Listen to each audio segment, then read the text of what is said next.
Muhyiddin yang dalam darurat bukan negara, kata Mat Sabo. Presiden amanah berkata Muhyiddin kini dalam keadaan darurat untuk mempertahankan kedudukannya sebagai Perdana Menteri.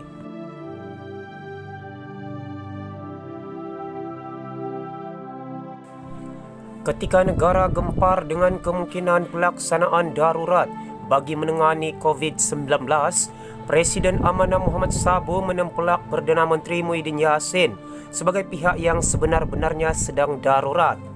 Bagi saya yang benar-benar darurat ialah Tan Sri Muhyiddin Yassin sendiri, bukannya negara. Beliau dalam keadaan darurat untuk mempertahankan kedudukannya sebagai Perdana Menteri.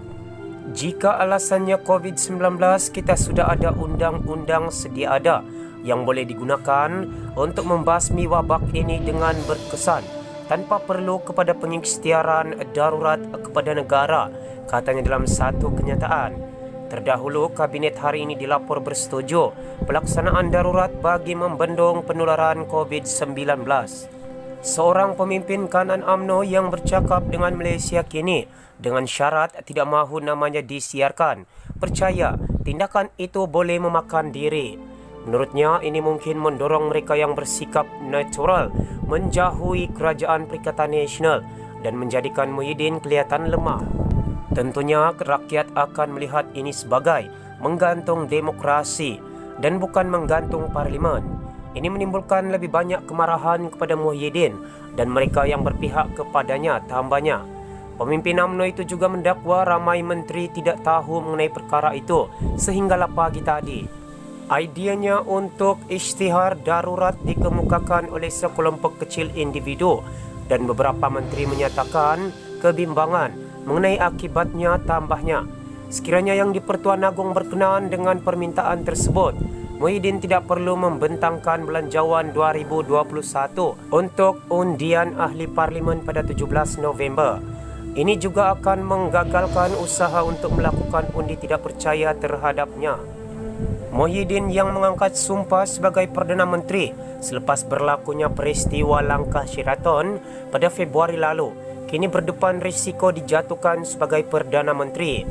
Presiden PKR Anwar Ibrahim mendakwa memiliki sokongan majoriti ahli parlimen untuk menubuhkan kerajaan baru, manakala pemimpin veteran UMNO Tengku Razalex Hamzah bergandingan dengan bekas Perdana Menteri Dr. Mahathir Mohamad untuk menyingkirkan Muhyiddin. Walaupun Ahmad Zahid Hamidi mengesahkan sokongan UMNO kepada Muhyiddin, namun penganalisis politik berpendapat Presiden UMNO itu tidak mewakili pandangan semua ahli parlimen daripada parti itu. Pembangkang dakwa Muhyiddin cuba elak pilihan raya. Wakil rakyat dari Pakatan Harapan berpendapat undang-undang sedia ada sudah cukup untuk menangani wabak COVID-19.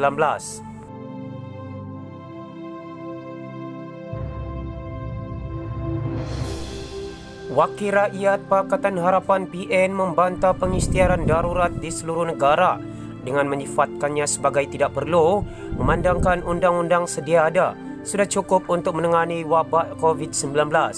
Tidak lama selepas perkara itu didedahkan, pemimpin pembangkang mendakwa Perdana Menteri Muhyiddin Yassin cuba menggunakan darurat untuk menggantung parlimen dan mengelakkan pilihan raya. Langkah berkenaan diambil di tengah-tengah peningkatan kes COVID-19 dan tekanan politik yang dihadapi Perdana Menteri dari luar dan dalam. Di laman Twitter, bekas Menteri Kesihatan dan anggota Parlimen Kuala Selangor, Zulkifli Ahmad berkata, pengisytiharan darurat tidak perlu untuk mengatasi wabak tersebut.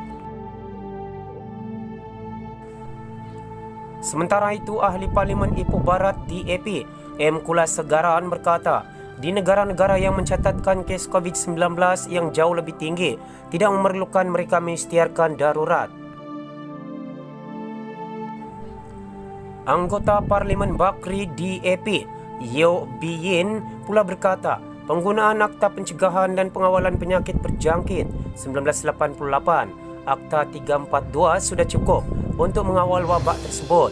Ia juga mempersoalkan apakah Perdana Menteri menggunakan darurat untuk terus kekal berkuasa. Sementara itu, Adun Kota Anggerik, Najwan Halimi juga mempersoalkan apakah pengisytiharan darurat adalah untuk memastikan Kerajaan Perikatan Nasional kekal berkuasa dan mengelakkan Muhyiddin hilang majoriti di Dewan Rakyat. Senator DAP Liu Chin Tong pula mengingatkan kerajaan untuk tidak menggunakan jalan pintas dalam demokrasi kerana ini akan memberi kesan negatif kepada negara. Ahli Parlimen Tanjung Malim PKR Chang Likang juga mengingatkan bahawa pengisytiharan darurat akan memberi kesan buruk kepada ekonomi. Setakat jam 5 petang tadi, perkataan darurat menjadi topik trending di Twitter Malaysia. Ungkapan Muhyiddin out yang bermaksud penolakan terhadap Perdana Menteri juga menjadi trending di Twitter.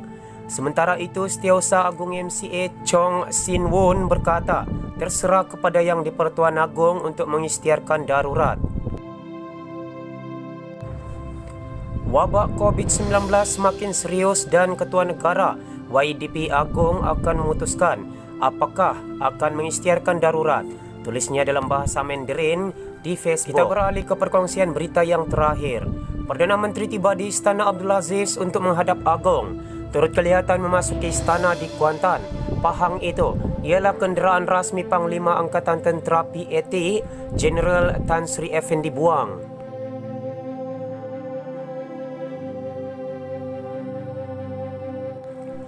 Perdana Menteri Muhyiddin Yassin tiba di Istana Abdul Aziz di Kuantan hari ini bagi menghadap Yang di-Pertuan Agong Al-Sultan Abdullah Riayatuddin Al-Mustafa Billah Shah. Kenderaan yang membawa Perdana Menteri dilihat memasuki pagar Istana Abdul Aziz pada kira-kira 4.40 petang diiringi pasukan keselamatan dan sejumlah kenderaan rasmi Kerajaan Negeri Pahang. Turut kelihatan memasuki Istana Abdul Aziz ialah kenderaan rasmi Panglima Angkatan Tentera PAT Jeneral Tan Sri Effendi Buang. Pengamal media mula berkumpul di laluan masuk ke istana itu seawal 2.30 petang. Selepas ura-ura, Perdana Menteri akan menghadap Seri Paduka mula tersebar sejak tengah hari tadi. Muhyiddin terdahulu mempengerusikan mesyuarat khas Kabinet di Perdana Putrajaya pagi tadi. Dipercayai bagi membincangkan isu-isu semasa. Turut dilihat memasuki Perdana Putra ialah kenderaan yang membawa Menteri-Menteri Kabinet Tan PAT Effendi Buang. Semua sumber berita telah dipetik daripada bernama. Dan berita ini dipetik semula daripada Surat Khabar Malaysia Kini Online. Terima kasih kerana anda mendengar video ini. Jangan lupa untuk like dan subscribe channel ini. Sila kongsikan video ini ke akaun media sosial anda. Terima kasih.